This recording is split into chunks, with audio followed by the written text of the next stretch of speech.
Welcome to They Mostly Pot Out at Night. Mostly, I am Salem, joined by my co-host Graveyard. Blue. This is episode 87 of our weekly All Things Horror podcast. This week we explore the fashionable side of horror with some films that revolve around beauty standards, obsession, and of course, gallons of blood. These films prove that ladies enjoy a good stabbing, so let's cut on in. So this week we are doing The Neon Demon, Black Swan, and Last Night in Soho. I would say horror, but fashionable. Yeah, I just kind of what all three of these remind me of, because I don't want to say it for every time, is it's almost like newer versions of Dario Argento, like Suspiria or Opera. It seems to be like kind of in that vein. Well, stylistic. yeah, right. Well, that's what he was going for. That was his main thing. It was all about style and you know, like the atmosphere of the thing versus like the technical movie making part. Right. So I can see that. So for all of them, though, I think. Yeah, well, that's probably the vibe that they're going for. That the heavily, and I guess Argento's probably well, maybe not the first, but I guess the first famous one to just really go hard with style over everything else. Right. So yeah, predecessors for sure. Sure. All right, what we got up first here? First I am doing the Neon Demon. We got some big names this week for sure. Neon Demon is Nicholas Winding Refn, a good friend from Denmark. Have you seen any of his other movies?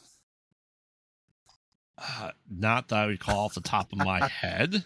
Well, his most famous movie is Drive with Ryan Gosling, Okay. who I'm pretty sure you've heard of if you haven't seen.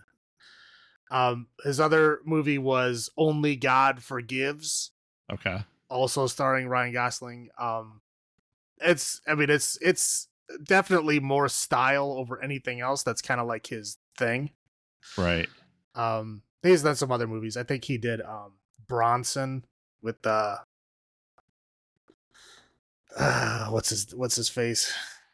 Bane from Batman. Tom Hardy. I can never remember his last name. But he was there, but that was like a UK based movie. If you know who Bronson is, you know, yeah. So, I've seen that, but yeah, again, mostly style. But again, Black Swan, Darren Aronofsky is huge name. Mm-hmm. Last Night Soho, Edgar Wright, also huge name. Oh yeah, his love of music really shows in that movie too. Right. Yeah, and it's like we have Oscar winner actresses in these movies and stuff. It's crazy. I mean, I guess when you put, fashion on stuff, like people come out of the woodwork, I suppose. Right. There's a lot of stuff. Anyway, I'm starting with Neon Demon. I know they're not technically in chronological order, but they're in the order I want them to be in. How about that? There you go. So the Neon Demon. The Neon Demon is a lot of style stuff. So this recap is probably not going to be very long because there's a lot of scenes of like, kind of dream sequency stuff and like, stretched out kind of shots, like giving you mood and, atmosphere, trying to like stretch out, emotional impacts of stuff, but it doesn't really come across in words in a recap, right? So I'll just kind of give the overall, and then we'll discuss the style points afterwards. So essentially we get a young girl, 16 I guess, played by Elle Fanning. I guess I don't know if she's as famous or more or less famous than her sister Dakota. I have no idea. I would say as they got older, more. Yeah, it's like Elizabeth Olsen, right? She was like the other Olsen, and now she's the Olsen, right? It's weird how that works out, but Yeah. yeah. So yeah, essentially that. So she is a 16-year-old girl who apparently her parents died, and her dream was to be a model because she doesn't feel she's good enough at anything else other than just looking pretty. So Right. she comes, she comes to the big city to be a model. So she gets some like amateur shots done, which is a interesting photo shoot, which is the opening credits. She goes to a kind of a club with this makeup girl that she meets at the shoot.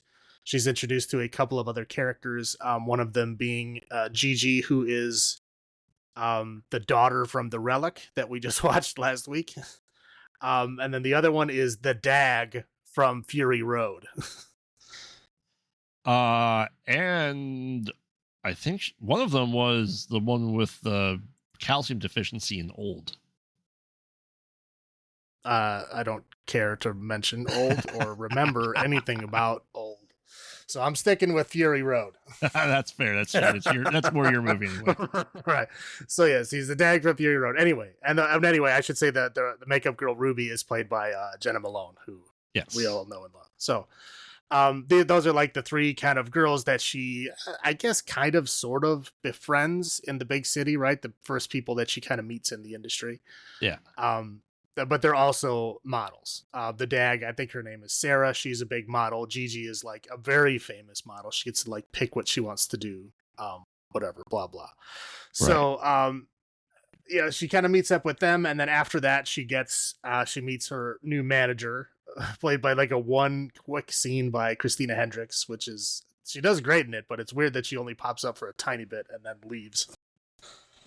So anyway, so she gets some new shoots. So she immediately goes to do a shoot with I guess like the preeminent photographer of the city. I guess he's like Mr. Big Shot, who then proceeds to do a nude shoot with a 16-year-old girl. I don't know how that law works out. Well, because she said if you get asked, you are 19. Right, but she should know that it doesn't matter if you say you're 19 or if you have parental consent. You still can't do nude shots as a minor. Maybe in this big city, age of consent is 16. I don't know. I'm just saying it's kind of bizarre. Thankfully, we don't actually get to see the nude part of that, because that would just disturb me. But I mean, the scene itself is a little off-putting for sure. But well, especially because of who the photographer is. Right. Well, Quinn from Dexter. Yeah, you're right. I don't know his name. He's been in a bunch of shit. But yeah, the thing that I remembered, I was like, hey, wasn't he in Dexter? Yes. Yeah, he was in Dexter. Anyway, okay, after that, she kind of gets like, whatever, known. She gets like a big job doing a runway model, whatever, fashion thing.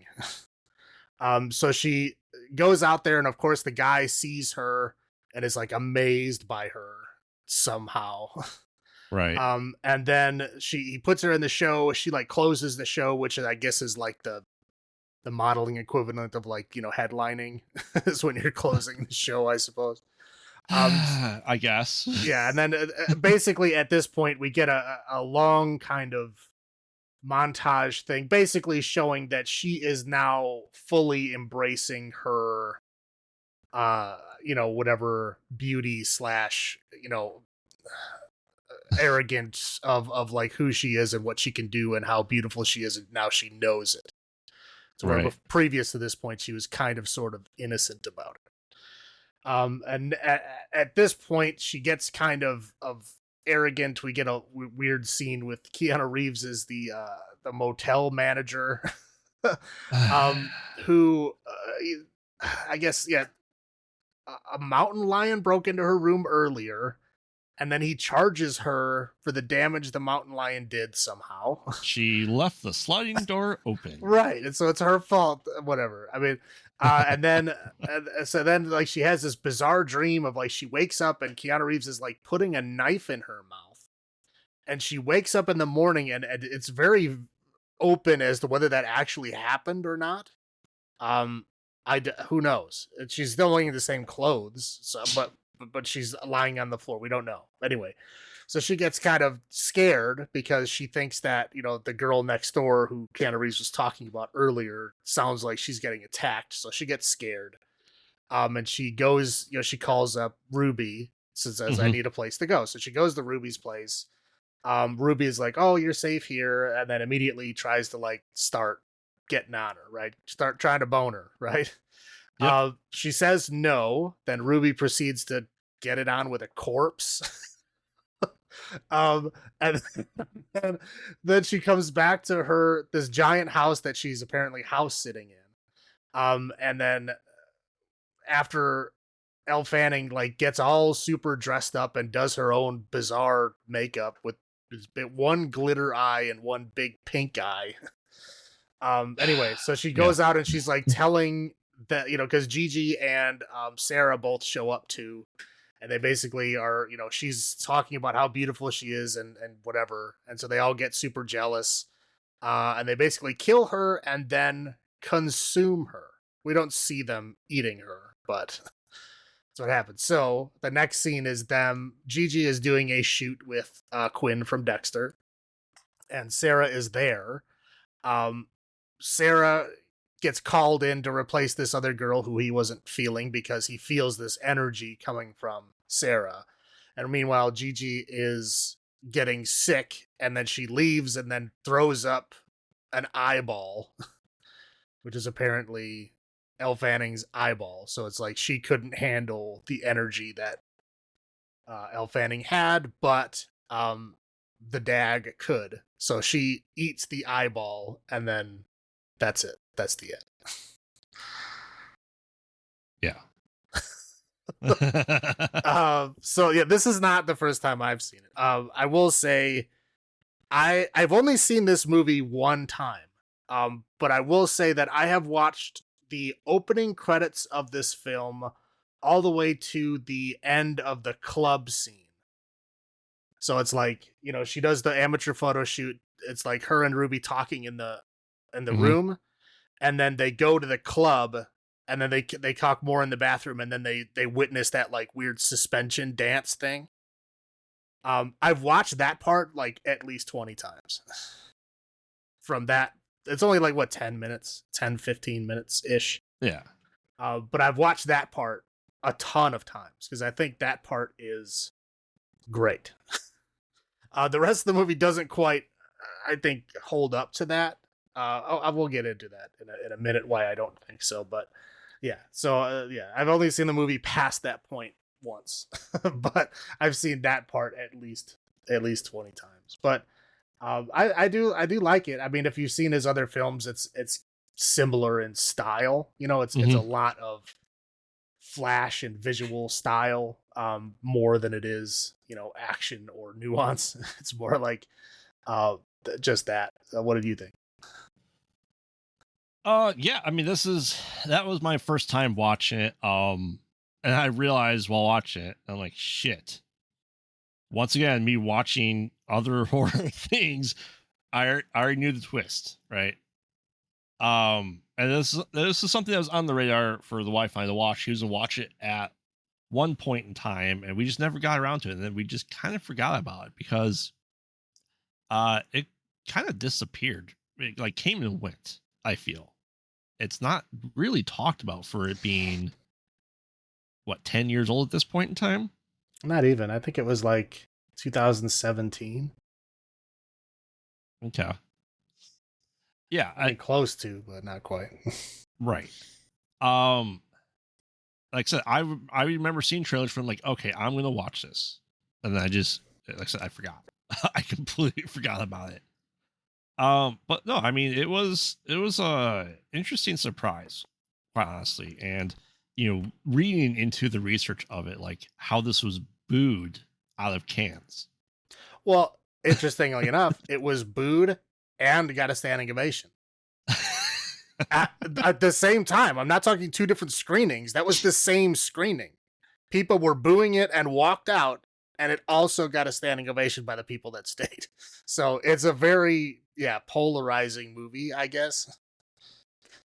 Like it's either one or the other. I think it's somewhere in between. Honestly, I think well, obviously the very beginning I love, but the rest of it is, it's there. I mean, it's all right. It's not great. Right. No, I mean it was an interesting watch, and we'll get into that a little bit more here, right? So highlights. I'll just go into my highlights first here, and then you can follow me. One is, I mean, the music. The music is, especially in the beginning, it just kind of repeats that same music throughout the movie, but I think in the very first 10 minutes of it is very, very well used. It is, I mean, there's a lot of things happening on the other side of the music, but I just thought it was used very good. Again, I'm gonna say the beginning is fantastic. I love that first 15 minutes. Again, I was obsessed with it for a while. It was a couple of weeks I was doing it like at least once a day. I was just watching that 15 minutes. I mean, the style of it is great. I mean, it's very visually striking.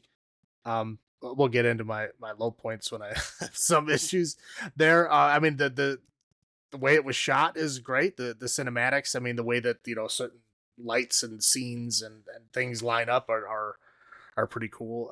And I also liked seeing Keanu in a bad role as the villain. Yeah. Because you very rarely ever get to see. I mean, you'll see him as a bad guy, but never as a shitbag. Because he is, in this movie, he's like a weird shitbag. Again, like charging a girl for a mountain lion breaking into her room, knowing that she's like 16, like, and her parents died. Like, he knew all this stuff, and he's like still, charging her stuff. He charged her for the door because he couldn't get the key to work, so he had his friend kick it down. So it wasn't even her that did it. Whatever. It's just interesting seeing him in a shitbag role. Right. What about you? Yeah, I mean, it was absolutely astounding because he plays a depraved person. Like, he seemed like he might be a good guy, but also a jackass at the same time, right?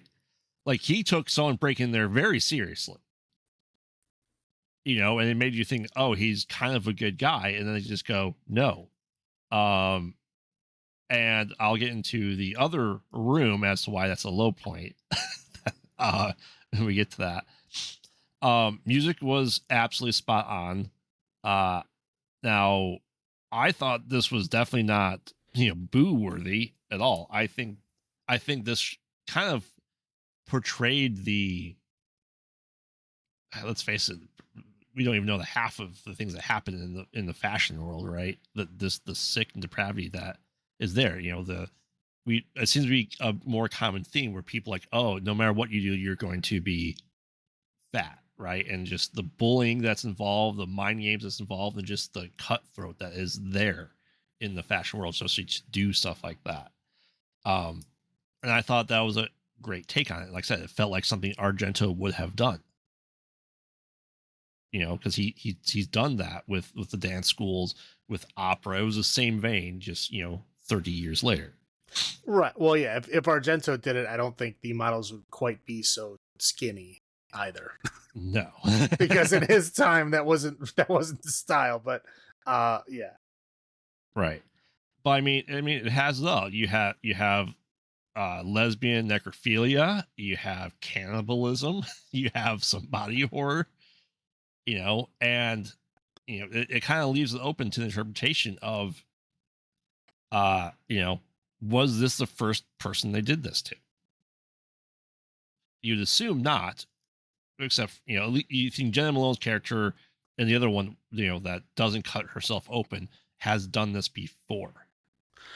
Yeah. I mean, I think, that's why they first went to the club, right? Is she was introducing her as a potential, food item to these other people. And if you watch them, like I said, that's why I really like this opening scene, because if you watch them like during the strobe light of the show, they're all like taking turns looking at her, checking her out, like especially watching the movie through the first time and then going back and watching that again, you could really see that they're like looking at her to see if she has that, whatever that energy is that they're trying to consume, to see if she has it. Well, they immediately find out that she has no family, that she has no boyfriend, that she's by herself, and they ask, everyone wants to know who you're fucking, and they go no. And so essentially, they find out she's not going to be missed. Right. Well, yeah. I mean, this is what they're doing. I mean, you can tell that Gigi and Sarah are totally in on this. Right. And the only reason why she's not attacked sooner is because Ruby has a crush on her. Right. And after Ruby gets spurned, right? Yep. Then she goes, okay, game's on. And then that's when they all come to the house. Immediately. And that's what they were going to do first. But I think Ruby was holding them back because she was trying to whether she was going to kill her after getting it on with her, I don't know. Who knows if that was her thing, but that's why I think they didn't kill her sooner. But. Right. Yeah, those are my high points though. But low points, what do you got? Whatever is in the room next to her. The Keanu Reeves, luckily we don't see it. Obviously we hear it, but he's like telling the potential boyfriend, the slash up and coming wannabe photographer, like, oh man, I have a 13-year-old runaway next door. You should really check out room 214. Yeah, that's disturbing. Right. The whole shoving the knife into her mouth wider, like holy shit. Well, I said, yeah, he is a shitbag. I mean, that's the way it is. I mean, he's played bad people, villains, but I haven't seen him play a shitbag before. No. And it's interesting for him for sure. Yeah. And just the kind of the vibes that even Quinn from Dexter was doing too. Like, hey, everyone leave the room. Get naked. Let me smear body paint glitter on you. Cool. All right. Well, okay. If you're like the photographer that all the big like modeling people go to, yeah, you can do whatever the fuck you want. As long as you keep coming out with results. Right. Yeah, you could literally do whatever you want. They don't give a shit. Yeah. Well, again, this movie also, I believe, predates the Me Too movement. So it does. Yeah, it does. And I'd say all three of these movies are not good for people that are triggered by flashing lights. That party scene was hard to watch just because I don't have problems with it, but it's still getting to me. I guess that was kind of the point. But the rave. Did you not go to raves as a kid? No. Wow. You gotta go to some raves. You gotta go to some parties, some dance clubs, the strobe lights. It just that never seemed like something I'd ever want to go do. I mean, it depends on the situation. Do I want it like at a normal when I'm just walking around the house? Absolutely not. If I'm like hammered and I'm at a big party, sure. There you go. Those are my low points. What you got? Okay. So first and foremost, the modeling world looks like absolute shit. Oh yeah. I mean, wow. Just destroying everyone's self-esteem. I mean, no matter how beautiful these people actually are, just horrible. I cannot imagine having to live your life like that every day. No. Wow, that's bad. Lots of creepy people in this movie, for sure. I'm almost everybody is creepy. I mean, men and women are all creepy, terrible people in this movie. It's just like an expose of how shitty the modeling world is. But I say my main point that I don't like about this movie is one, I don't think Elle Fanning has this energy that they're trying to sell her. Oh, the perfect woman. Yeah, they're trying to say oh, this is the woman that everyone turns their head to see when she comes in the room. Right. Over these other models that are professionally been doing this, and she looks like a waifish child. You know what I mean? Right. I don't get it. I'm not saying that she's ugly in any way. I'm just saying she doesn't have this magical energy that they're all talking about. People are looking at her going oh my god, she's beautiful. What? I don't see. I mean, you got to roll with it to understand the film. But me personally, I don't get it. I'm just going through the motions here, pretending like, okay, yeah, maybe she's got it in your world, but like not in mine. I don't get that. So like I think a lot of the latter half of the movie really goes on her being that magical, beautiful creature, and I just don't see it. Again, she just looks like a waifish child. I don't see this magical, beautiful model energy out of her at all. Yeah. And then of course the dead body love scene.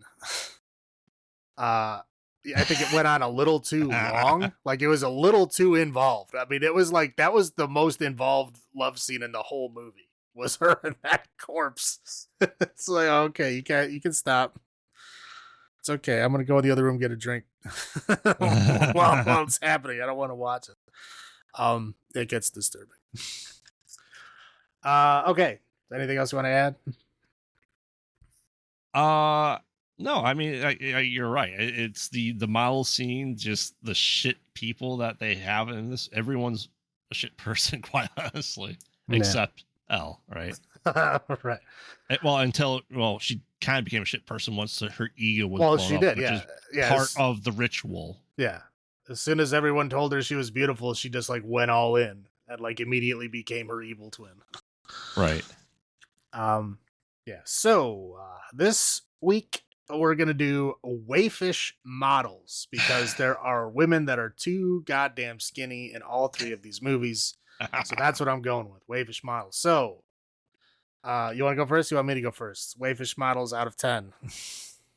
I'll go first. This is probably something I need to rewatch at least one more time. Probably just one more time.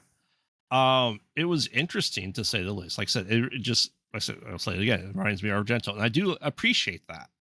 It seems like the modern style of it.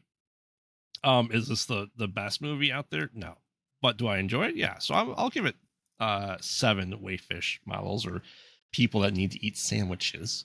How about you?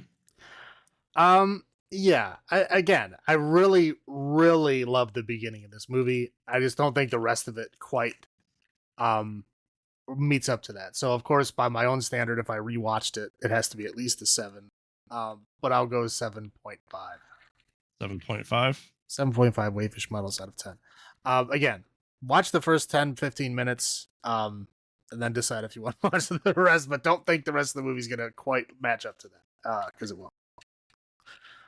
Okay, so next on our list, we have Black Swan, which I believe is chronologically first in this list, but 2010. I put it there for you. Yeah. So go for it. This is gonna be a short recap just because there's a lot of well, really there's not much that happens in this movie. I mean, yeah, if you cut out the ballet, it's really about 15 minutes worth of movies. Yeah. So it'll be a quick recap, but essentially we have Natalie Portman playing the role of Nina. And she, I don't know if they ever determine her age, but she's working, still at a dance company who's preparing kind of for their upcoming production of Black Swan, right? Swan Lake.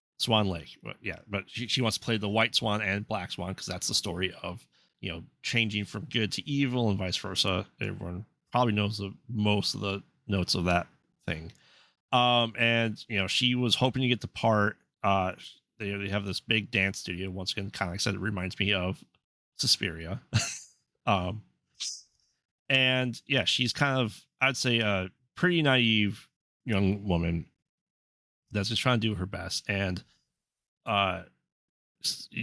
it turns out it's Winona Ryder that gets hit by the car, right? They think that she walked in front of the car because she's, quote, I think, ideas aging out of the role. Yeah. Well, yeah, she's basically like she was the it girl for a while, and then now she's, kind of fading out, and they're looking for a new person. The new person's Nina. Winona Ryder does not take it well, and believes that she throws herself in front of a car. And she goes to visit her, and she has like just her legs destroyed. She's alive, Like, yeah, they have to start planning the stuff out. Her mother is, the best way to put it, a pageant mom. Yeah, mommy dearest, yes. Mommy dearest, yeah. Played by, Patrick Wilson's mother from the Insidious movies, Barbara Hershey, Yeah. her name is. And they just kind of go like, she's naive, and people like, oh, the trial, lots of ballet stuff, throw it in everywhere. And she kind of meets her, I'd say, rival in this, played by Mila Kunis, who plays Lily. They're just kind of going back and forth that, hey, you're fucking the director. That's the only way you got the part. No, it's because I'm good. And just lots of stuff. Like, he is continuously trying to seduce her and get into her pants. Who, the director guy? Yeah. No. I mean, No, he's fucking with her for sure, but if he wanted to bone her, he could have. Well, She came back to his house for drinks. If he was going to make a movie, he was going to make it then. And he just said, okay, great, go home, get some rest. Right. But I mean, when they're practicing ballet together, he's trying to seduce her, like, oh, I don't feel the passion. You have to seduce each other and just. Right. And then he seduces her, and then he goes, see, now that's what you should have done to me. Yeah. He's trying to show her the emotion that she's trying to have. I mean, of course, there is that element of, like, he probably wants to bone her, but that's not what he's trying to portray in the beginning of this. I don't think he really shows that until towards the end, when she starts actually, showing the role. Yeah. So anyway, we kind of learned that, Nina has, essentially they're calling OCD, where she picks her nails, that she scratches, that she even has, this is the moments of body horror that the wife does not like, where she's picking at her nail and just like skin of her finger comes out. She's like scratching her back to, like, causing issues and kind of hurting herself a bit. We have a very uncomfortable scene where she's practicing that she's getting all this like diaphragm, moved around, and just her poor feet like being like cracked, like, chiropractor for the foot. Wow. Well, yeah, it's on my list. We'll talk about that. Yeah, and just kind of all the while she's, Nina's slowly starting to lose touch in reality. She's seeing things that's not there. We don't know much, but as the movie progresses, that she seems to be getting more and more. A lot of people say schizophrenic. Some people are saying delusional. It's possibly a combination of things. Her mom is being very controlling, and she's like, hey, I need to do things, and take care of myself. And she realizes that, oh, my mom's in the room here while I was doing that. Eventually she goes up to the bar with Lily, and they meet Tom and Jerry, one of them played by Bucky Barnes himself, Sebastian Stan. Yeah, he's in it for like a whole right, 2 but minutes. he's like credited like fourth name. Right, yeah. She's like, no, like essentially it seems like her drink gets spiked, right? Well, and she's drinking heavily. But yeah, once again, it's part of the psychosis. Here's the thing: is she sees it happen, right? And Lily doesn't lie about it. She tells her that, yeah, I did. Like, but she says afterwards, but also before. Like, she knew what she was doing. Lily knew that she knew what she was doing. She was just giving her that little excuse as to why it happened, right? It wasn't something she was going to allow herself to, like, overtly, willingly do. You give her a little bit of subversion and she's in. Yeah. So things get heavy, then we boom, rave scene. Get out your glow sticks. But it's just a dance club, dude. Have you never been to a dance club? I'm beginning to think you've never been to a dance club before. I'm a Dutch man. I don't go to dance clubs, right? I mean, I don't dance either, but I've been to plenty of dance clubs. No, I never did any of those scenes. I'm boring. Well, we gotta take you to a dance club. Okay. Does the wife want to go dancing? I don't know. We should see if you want to go dancing. We'll go to a dance club. All right. So anyway, stuff gets heavy at the club, and then, you know what? Screw these guys. And then we have a boning session of Natalie Portman and Mila Kunis. And she wakes up and is like, wait, she's not here. Oh shit, she overslept because she got really high. She got like roofied and drunk, and she's like, oh, she's missing her thing. So we see her going to the dance MDMA, sir. She was not roofied. Okay. Still for her, it was intense for her first time probably doing anything. Oh, absolutely, yes. But yeah, Mila Kunis is already there, and she's like, she's late, so she started practicing and becomes her understudy. More psychosis kind of stuff starts happening, dreams of things, and she's like, hey, you left last night. She's like, oh my god, did you have a lesbo dream of me? You did. And she's like, you can see that she's starting to become more and more unhinged. Anyway, lots more ballet happening, and they're practicing. It's the night before, she's getting the parts, she's getting dressed, she's getting even measured again. She's like, oh, the seamstress going, you lost weight, we have to undo this, which the day of the play is pretty astounding, of the ballet. And well, I imagine with ballet, shit has to fit really perfectly tight, or Yeah. else it's gonna come flying off because they're spinning all over the place. So Yeah. yeah, I imagine they probably have very precise measurements. Right. So they're going to the dress rehearsal. At the end, she has to, the white swan kills herself by jumping off stage. She's just want to jump onto the mattress. She seems very iffy about it, and she kind of does fine. She thinks she sees Mila Kunis and the director boning, but who knows, because she's starting to go more deep into psychosis. And eventually they get to the night of the play. She's doing well. She falls, which would hurt tremendously because she's seeing hallucinations, and it's kind of seeing herself and Mila Kunis kind of all together. And then she, has a rehearsal. She has to do a change, and she thinks Mila's in there and just stabs her, drags her dead body into the bathroom, and then goes back out and kind of finishes the ballet. Kind of as she's doing that, she sees that Mila Kunis is there. She's like, what? What happened? Oh, wait, no, she's not actually dead. So she's definitely seeing things. Anyway, they go through the ballet, and you see that, oh, she actually stabbed herself with that shard of glass, and she pulls out the shard from her stomach, and then she does her dive into the bed, and she's just bleeding profusely. And it kind of just fades to white. I don't think I missed anything major in there, did I? No. The only thing I'll just I'll go over the theme, and this is just to kind of roll into my thoughts. Okay. Here is essentially the theme of this is that Swan Lake is, like you said earlier, it's the white swan, right? Well, anyway, it's a girl that gets changed into a white swan, and she needs true love to save her.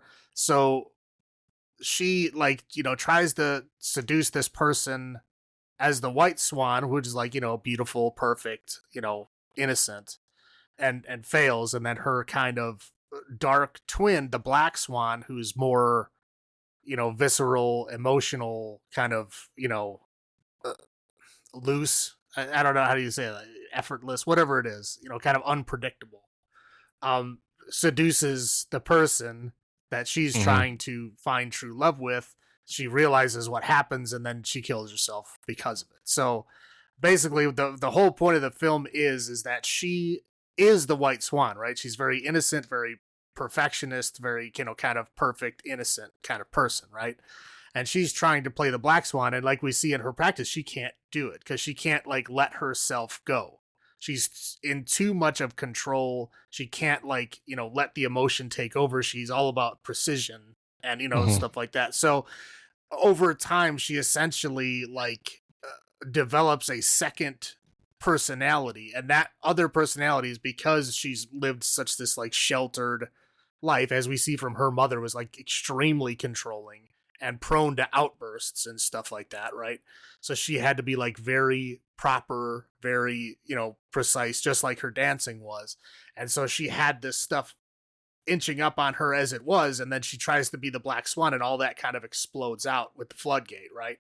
So then a whole second personality comes out of her as this kind of uncontrolled, passionate, being, which is prone to jealousy and lust and rage and all these things. But she sees it, because it's so alien to her, she sees it as a completely separate person. And sometimes she sees it as Mila Kunis, sometimes she sees it as a dark version of herself. But whatever it is, she actually, when she does the performance, she does it perfectly. She plays her normal self as the white swan, she switches to the black swan, even going as so far as like, murdering her other piece of herself while doing it. Right. And then at the end, she realizes what she did, that she didn't hurt this other person, she hurt herself, and then she kills herself just like the play does. I think it's very well done. It was just the themes are the heavy part of it. Again, there's not a whole lot that happens in the movie.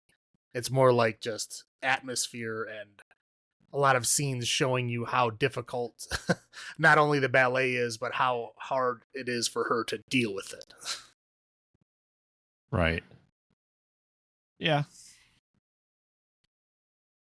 Yeah, there's a lot of theories out there about this movie, what it really all means. It's just funny to see it. You know what I mean? Yeah. Well, I mean, I don't know I don't know what other theories there could be. I mean, at the end we see that she did it to herself. So obviously she didn't. Mila Kunis left. She boned herself. She finally came out and touched herself as she was told to do, but she could not see herself doing that, so she had to see herself doing it with this dark side of herself, who she perceived to be Mila Kunis, but was really just her dark self, which we saw flashes of. We Right. see flashes of like her, dark version of herself, but again, she can't let herself do those things. So it has to be another being. So Yeah, fun. I mean, I hadn't seen this for a long period of time, I feel like. I mean, I saw it when it came out. I don't think I've seen it since then. Yeah. But no, I mean, it I think this easily ties into, what we watched. And it is a good, it's a Darren Aronofsky, right? Yep. And Mother is kind of that too, or just you can take kind of your own interpretation of his work, and he, like I said, he purposely leaves it very open ended and questionable for people to, like I said, debate it. But yeah, I mean, it's definitely, a lot of people are saying it's because that she's lost the weight. That's why they made the comment.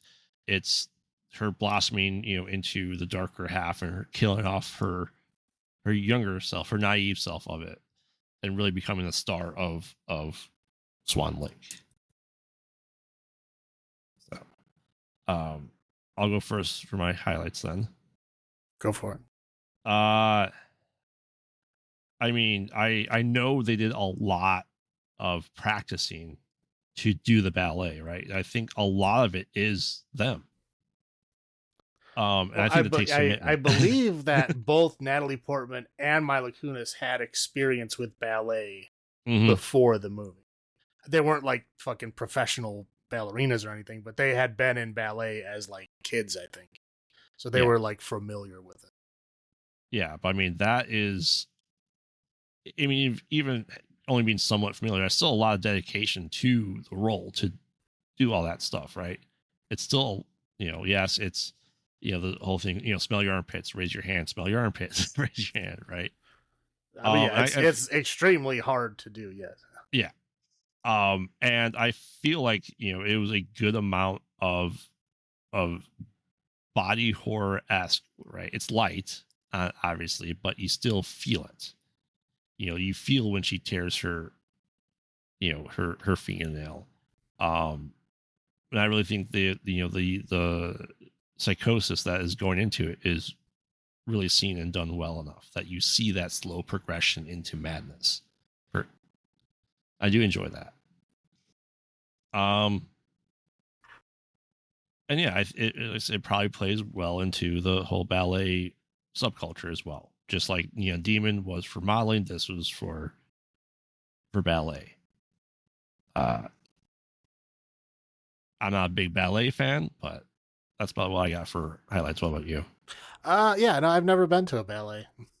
Not that I don't want to go. I just, like, I'm not gonna go to a ballet by myself. But yeah, I haven't had the opportunity. But it's interesting. I know there's a lot of work that goes into it, but Yeah, so my high points, I will say, I mean, obviously the acting in this movie is phenomenal. I mean, we have Natalie Portman in. I don't think she won an award for this role, did she? Or maybe she did. I don't remember. Um, but she is an award-winning actress for sure. But she did great. I mean, Mila Kunis did good too. But she was more of a kind of a free spirit. But I think that she played that perfectly. I think that's Mhm. probably why they cast her in that role because that's the energy that she kind of put out there. Yeah, I mean Vincent Castle was also really good, very intense, and I think that's Right. the point. Yeah, but it was yeah, I think they did great there. So obviously acting is great, but like you said, that kind of descent into madness, right? Yeah. Done very very very well. I mean, yeah, it's that's basically the entire movie, right? Is like a slow descent. So like all of these little bits and pieces kind of add up to the whole. But yeah, obviously it's done really really well. The effects, for the most part, are really good. There's some cool use of CGI with like the kind of moving tattoos and kind of like when she like grows her wings on stage kind of thing. Like that's really well done. Obviously cinematic stuff. This is Darren Aronofsky we're talking about, so yeah, of course everything looks good. um, but yeah, I thought it was good. I'll roll into my low points here, and then you can do yours. Hmm. Uh, ballet feet, man, Uh, dude, those feet are fucked up. Have you ever, have oh you yeah. ever seen like ballerina feet in real life? Like, wow. I mean, it's amazing that like they look so perfect and like angelic on stage, and their feet are just fucked. Oh They're yeah. just messed up, dude. And that's, I mean, that's, I guess that's how it is. Those shoes are fucking weird. But hey, whatever does it for you. But there's gonna be one major complaint that I have about the effects is all the rest of it is done really really well, right? Hmm. There's Uh-huh. one scene, the one scene where she like sprouts those swan legs. Uh very very badly done. Every other scene was good. I think that one was like rough. They forgot to finish it or something. But the way that her legs just like kind of bend the wrong way and they look like crap. And you can tell they just kind of like covered them over with like black so that they didn't have to put in the detail. But like, yeah, Right. that looked like crap. Just that one scene. Everything else was great. Just that one scene was very kind of off-putting. And I will say, maybe this movie has too much ballet. I mean, I understand it's a movie about ballet, mainly about one particular form of ballet. I get it, but like everything was ballet. It was like ballet all the time. Yeah. But yeah, it's probably just me bitching because I'm not a huge ballet guy. But that's just me. What do you got? uh yeah, like I said, that the feet and like that's like their feet are, you're right, they're fucked. Like just for your craft, right? They have to shove their feet into those shoes and just like modify it so there's nothing there, and just their toes are essentially like bent down just to get into there to be able to hold those pieces, because the bottom of a or the tip of the ballet shoe is very flat, right, to be able to stand on it. And yeah, so the crunching of the foot, well, I guess the medic or onset chiropractor, whatever you want to call her, that you felt, what I mean, like you like, oh, that hurt. Well, I'm pretty sure um she was doing that shit like for real. It looked like yeah. she was. Yeah.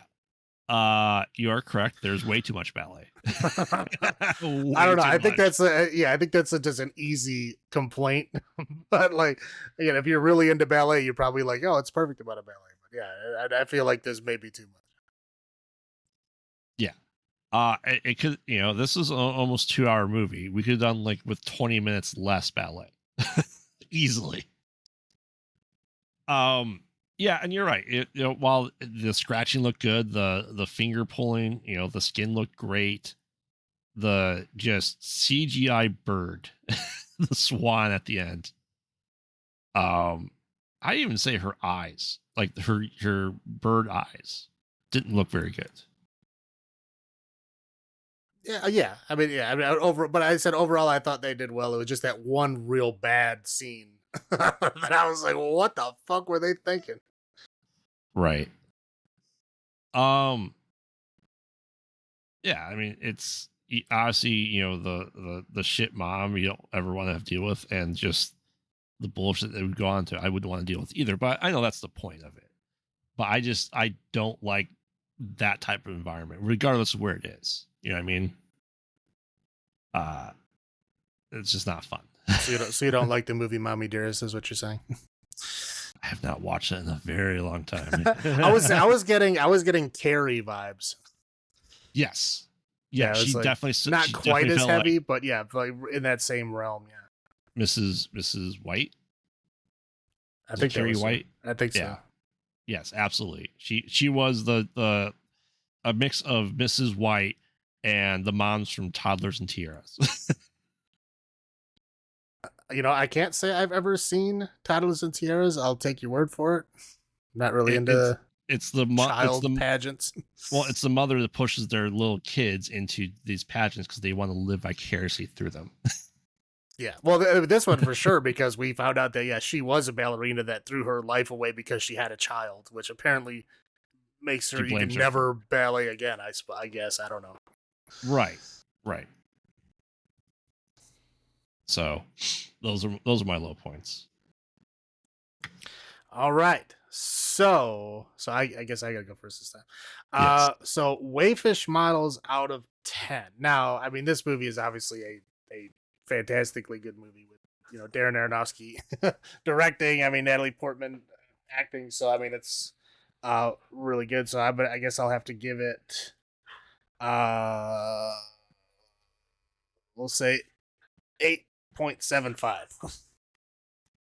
8.75. Yes. What about you? I will give it. I mean, yeah, Darren is great. I think I'm about the same percentage higher than Neon Demon. I will go no 8.5. 8.5 Wayfish models out of 10. It is a definitely good watch, and it is kind of like one of those like what the fuck did I just watch type movies too. For sure, yeah. Especially if you don't know what you're in for. If you don't know what this movie is, you're like, what the hell is this? Right. Yeah, sure.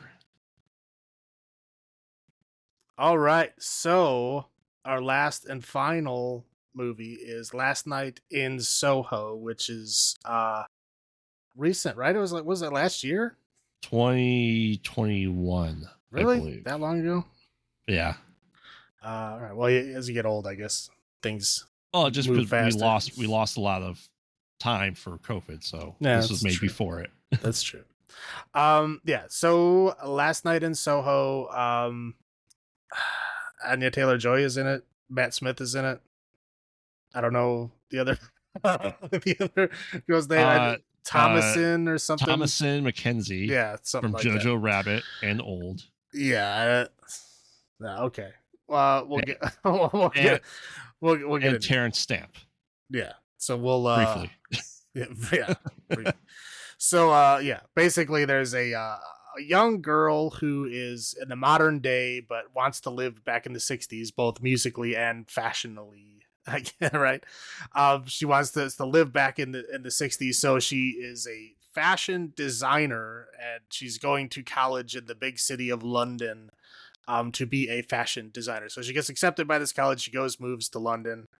And then she meets up with her, like, I guess, classmates, her roommate, who are kind of like these partier modern fashion people who she doesn't really get along with. So she goes and gets her own apartment, right? Or like a room to rent. Flat. Right. Yeah. In like a very old building with like a very old landlady, right? She goes in there and everything's like, old-timey 60s stuff, which is perfect for her because she loves the 60s, but modern day, of course, that's very old. So right. We get a little bit of an idea in the beginning to where her mother is dead. Her mother killed herself, and she was like, mentally unstable. We don't get the whole story behind that, but and apparently she was seeing her mother, and then like kind of like she has, she's sensitive to like ghosts or some shit. They kind of like allude to that in the beginning. Yes, she does see her dead mother in the mirror, and it's like, oh, it's good news, isn't it? And she's kind of nods her head. Right. So like, yeah, like she's like sees ghosts specifically of her mother, blah blah blah, whatever. So she rents this room for this in this old building. And anyway, the first night that she sleeps there, she has a dream. She basically like goes back in time and sees Anya Taylor-Joy living in London in the 60s. And she's like trying to make it as a singer performer in London at that time. Right. We see that, she's obviously beautiful, very fashionable, can sing really well, blah, blah, blah. So she ends up hooking up with Matt Smith, who's like a manager, right? We find out very quickly that he's actually a pimp. So what she thinks he's hooking her up with, shows to like sing and perform, he's actually like putting her in like, peep show kind of stuff, right? Like burlesque performances. And then very quickly devolves into like full on prostitution. Yes. So she's like, basically losing herself, right? So anyway, so the girl in the modern day is, trying to find out more about this. She finds out that like the landmarks she's seeing in the dream are real. So she's like, oh, this is actually like real stuff. So she's using the fashion stuff that she sees in that dream to like do well in her school. She's buying like vintage clothes. She does her hair like the girl in the 60s. So she's like trying to like fully immerse herself in that. Anyway, so, she's also like getting obsessed with it. And as it gets darker, like as that storyline in the 60s gets darker, she starts getting haunted by ghosts, right? The ghosts of these Johns that were, essentially sleeping with the girl. And then she eventually has a dream of the girl getting killed, right? Like blood everywhere, and she's getting killed, and there's ghosts everywhere, and she has like a mental breakdown when the one guy, like the guy that she's kind of sort of like, friends flirting with, comes back to her house, and she has a breakdown and starts screaming because there's like ghosts coming out of the walls and floor and stuff. So she has a breakdown there. She basically like loses her shit all the time because she keeps seeing these ghosts in her classroom and the library, all over the place. She's trying to like find out all the information she can about the girl that she sees in her dream, but all she knows is her name, Sandy. She can't remember, she doesn't know any other information about her. So she's like trying to find out more information, and she keeps getting interrupted by all these ghosts and stuff. She's like running down the streets, and like, Matt Smith, the ghost, is like leading the rest of these faceless ghosts. Anyway, so long story short, eventually she finds out that it wasn't the girl that got murdered in the bed. It was Matt Smith, the pimp, that got murdered in the bed. Right. So the girl, Sandy, she finds out is still alive, and it's her landlady. And so, she tells the police all this kind of stuff. The police come sniffing around. The landlady kind of panics and goes, shit, I can't have people finding out what I did. So she poisons the girl, like I don't know, she tried to like give her sleeping pills or something, like an overdose of some kind, whatever. And then she goes, gives a villain monologue, and basically not only admits to killing Matt Smith, but admits to killing all the other guys that she slept with, during her prostitution days. Yeah. So she killed them all. She put them in the floor, put them in the walls, put them everywhere. That's why they're coming out of the floors and the walls, because that's where they're still buried. Right. So yeah, she does that. And of course, there's kind of a showdown, because her little boyfriend was there and she said he wasn't, and then whatever. So he gets stabbed. She gets, stabbed, and she's like, half drugged, and the house starts on fire from a errant cigarette. And then we get a kind of a showdown to where we have a flashback to like the old 60s Sandy, and then the modern old lady Sandy, chasing her up these stairway and, whatever. So eventually, she decides that she's just gonna die in the fire, the old lady does. Mhm. She can't go to prison. She's just gonna die. She tries to like just slit her own throat, but Sandy or the girl stops her, and then she just kind of sits down and just lets the fire take her, and then the girl and her little boyfriend guy get out. Then the movie closes with her having her fashion show with her 60s fashion dresses. And then her grandma is there, and everybody's clapping and everything's great and happy. And then we see that she still sees her mom, and her mom's proud of her. Blah blah. Happy ending. The end. Right. Oh, I guess there was a small little thing in there where she thought Jack killed her, and then she thought this like creepy old man that hangs out at the bar she worked at was that old man, but it turned out he wasn't. It was just Terrence. Yeah, he was just he was just a guy that was a cop that for some reason like the movie made you think he was Jack, but he wasn't. So that's it. That's another little plot line that I guess we have to. If you mention Terrence Stamp, I guess I have to throw that in. But it's of no consequence to the rest of the film. That was just like the final thing that made her figure out that it was the landlady. Right. He was the red herring. Correct. Yes. Yeah. So yeah, that's about it. I mean, this is obviously not my first time, not your first time seeing this. I didn't really notice a whole lot the first time. I mean, I obviously that the old landlady is the one that did it. But she really doesn't give any signs at all. Like, there's nothing that you can really miss there. You know what I mean? It just nope. There's not a whole lot there. It pretty much plays out exactly the way that you saw it the first time. It's pretty much the same the second time. Right. But yeah, I'm not going to say there's anything. I didn't notice anything new. What about you? I know it was new stuff just because I watched some stuff with it, like kind of behind the scenes of how they did some of the stuff, like where you have the, I don't know what you call him, maitre d' or bell, what would you call him, like they have the mirror side by side of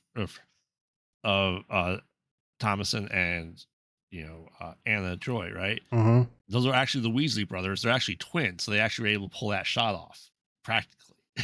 Nice. So it wasn't a mirror at all. It was just him and his twin brother doing it. Kind of like they did with Little Hamilton, right, in Terminator, which he actually has a twin. Right. So it's interesting to see the movie again after learning all the kind of the behind the scenes stuff from featurettes from Edgar Wright and other analysis of this movie. But no, I mean, overall, it is a solid movie. You can tell it's Edgar Wright's sense of humor. It's his love of music really shining through completely in this movie. And I think it's just a fun watch, just because you have the red herring of Terrence Stamp. You think that because we kind of got the unreliable narrator / ghost, I guess. We were kind of taking her dreams to be true until she sees the murder happen, but it didn't. Of the singer. So right. You want to do your highlights first? Sure, why not? Okay. Obviously the music, right? I mean, the music is fun. I mean, it's a lot of old-timey 60s songs, but I also appreciate that it's a lot of songs that you've heard before, but not necessarily the version that you've heard before. They play like slightly different versions of like really classic songs, which I appreciated, because at least you're not hearing the same exact song that you've heard a million times. It was like, common songs, but it played by probably people more famous in the UK than here, I guess. That makes sense to me why I didn't know those versions better, but I appreciated that a lot. It was it was good. It was fun. I mean, you could tell they really enjoyed the music and had a lot of knowledge about that in a timeline of music, because it was good. I did appreciate the dual timeline thing. I thought that was done really well. They kind of, like you said, the effects, going back and forth of like her like living that time but not being able to like actually interact with it was cool. I will say Matt Smith, I mean, the first thing I really saw him in was Doctor Who. I'm sure he did shit before then, but I didn't really notice him before then. Right. And like when I started seeing him in like serious roles, I'm like, there's no fucking way.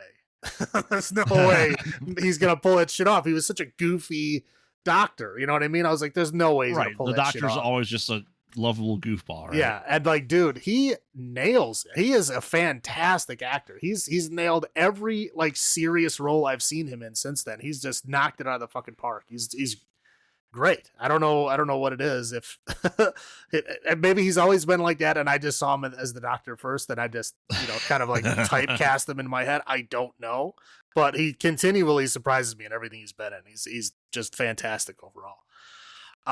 And I will say the '60s timeline I felt was superior.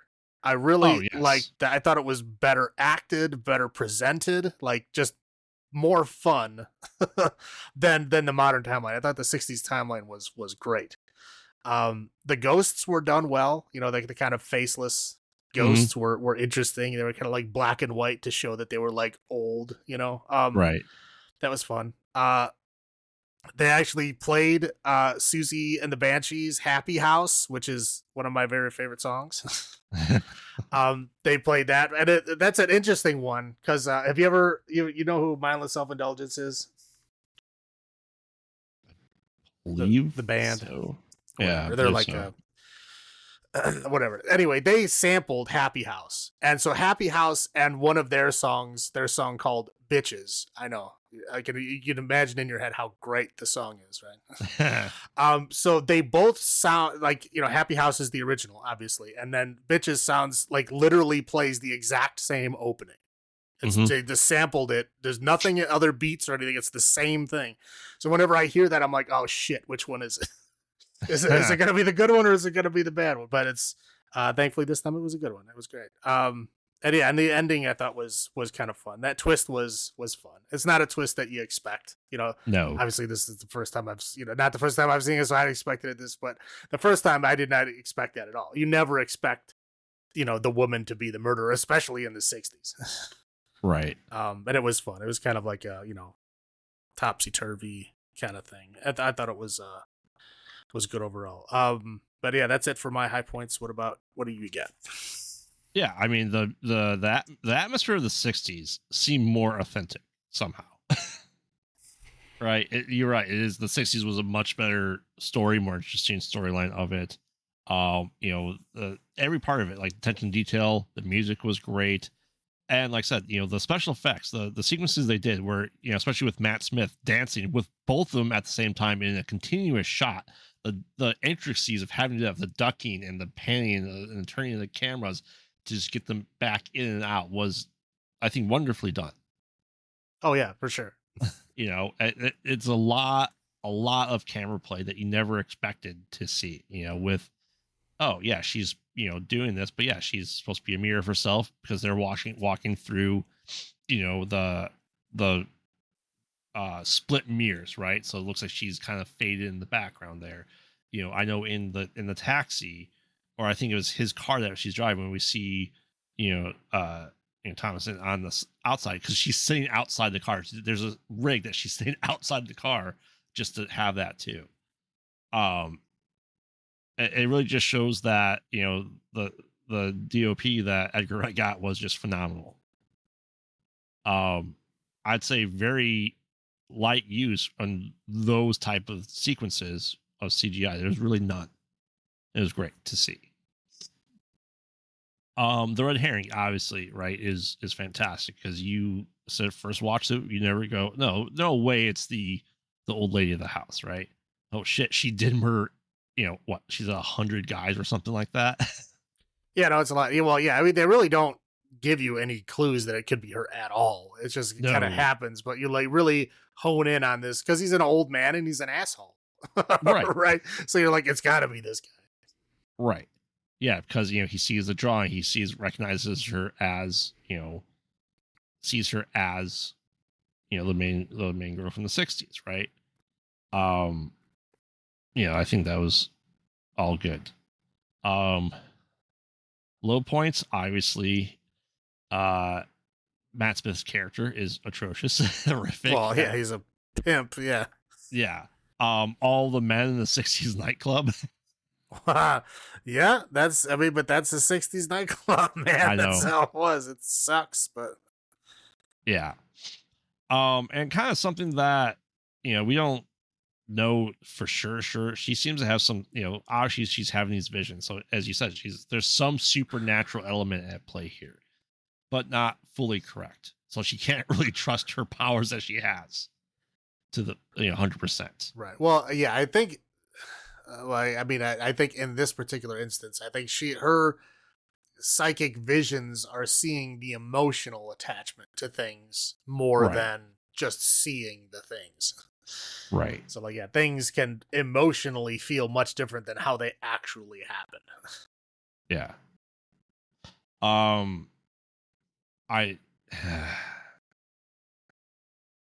the question is, I know we've discussed this before. If there's all these bodies in her room, yes, they made the thing says, "Oh, it smells like garlic." Was that their ploy to say why she couldn't smell the dead bodies? Well, dead bodies Decomposing. smell for a while, but then they do stop.